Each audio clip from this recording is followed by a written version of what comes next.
আসসালামু আলাইকুম গাইস, আজকে চিকেন রোস্ট করে দেখাবো। খুব সহজেই রেসিপিটি করে দেখাবো।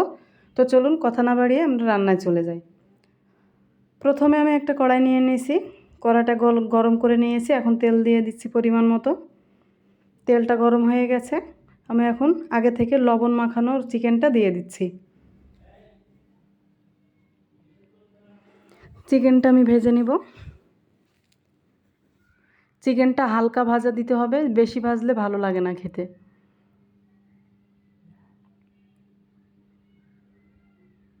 একে একে আমি সব পিসগুলো দিয়ে দিয়েছি।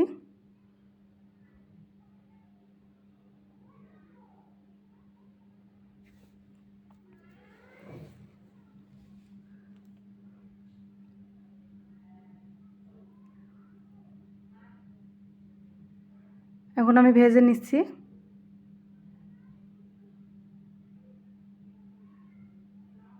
ভাজা শেষ, আমি আর এক পিঠ উল্টিয়ে দেব।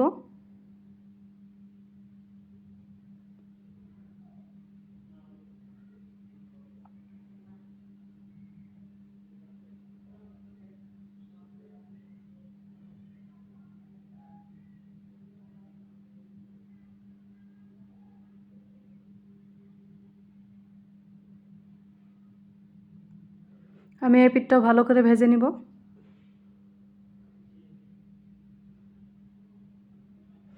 চিকেনটা সবসময় হালকা ভাজা দিলেই ভালো লাগে। এখন আমি উঠিয়ে নিচ্ছি।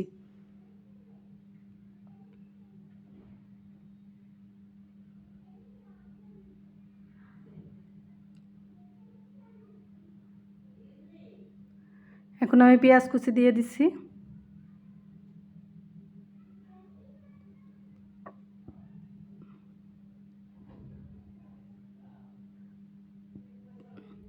পেঁয়াজটা ভালো করে ভেজে নিব। তো ভাজা হয়ে গেছে পেঁয়াজটা।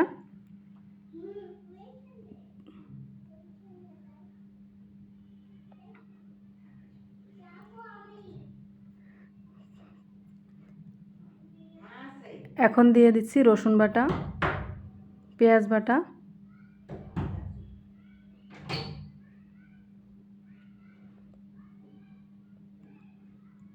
সুন্দর করে মিক্সড করে নিব।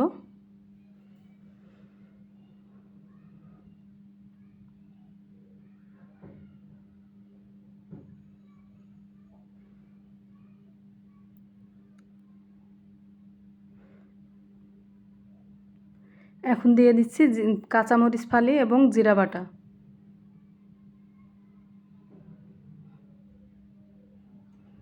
সমস্ত মশলা আমি সুন্দর করে কষিয়ে নেব। হালকা পানি দিয়ে দিচ্ছি।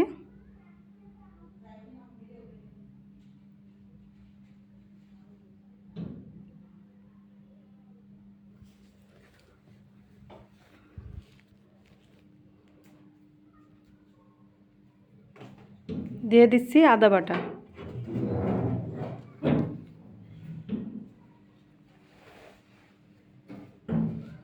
এখন দিয়ে দিচ্ছি তেজপাতা, গরম মশলা এবং এলাচ, গোলমরিচ, সব কিছু দিয়ে আমি সুন্দর করে কষিয়ে নেব।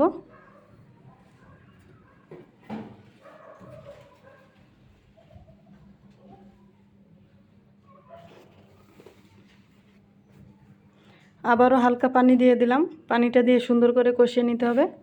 মশলাটা যত ভালো করে কষানো হবে খেতেও অনেক ভালো লাগবে।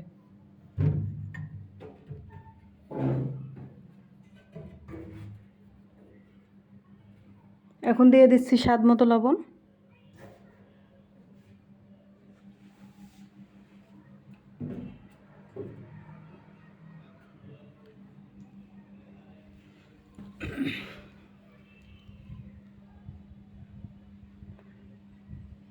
এখন আমি দিয়ে দিচ্ছি চিকেন রোস্টের মশলাটা।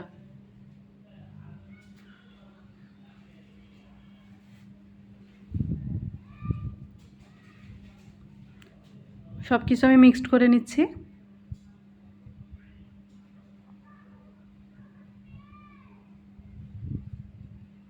এখন আমি চিকেনগুলো দিয়ে দেব।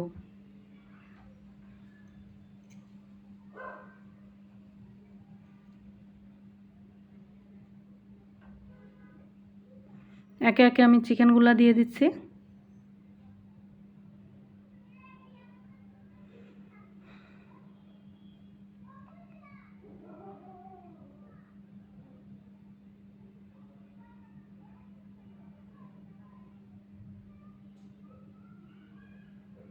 সব কিছু আমি ভালো করে মিশিয়ে নিচ্ছি।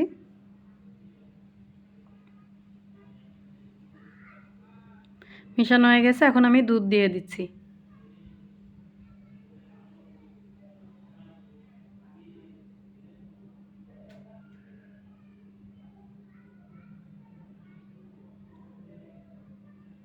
পুরো রান্নাটাই আমি দুধ দিয়ে করব। এখন আমি ঢাকনা দিয়ে ঢেকে দিচ্ছি। 5 মিনিট পরে চলে এসেছি। একটু নাড়াচাড়া দিয়ে নেব।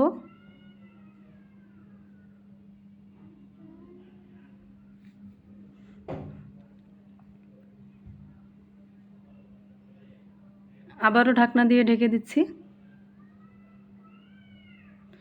10 মিনিট পরে আবারও আমি ঢাকনা খুলে দেখে নিচ্ছি।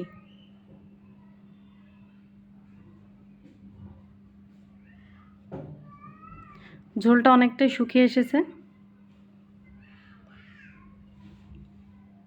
তো গাইস দেখতেই পাচ্ছেন ঝোলটা শুকিয়ে গেছে। আমার রান্নাটা শেষ। আমি এখন নামিয়ে নিচ্ছি, নামিয়ে পরিবেশন করে নিচ্ছি। তো এই তো গাইস, আমি উপর থেকে বেরেস্তা দিয়ে দিয়েছি।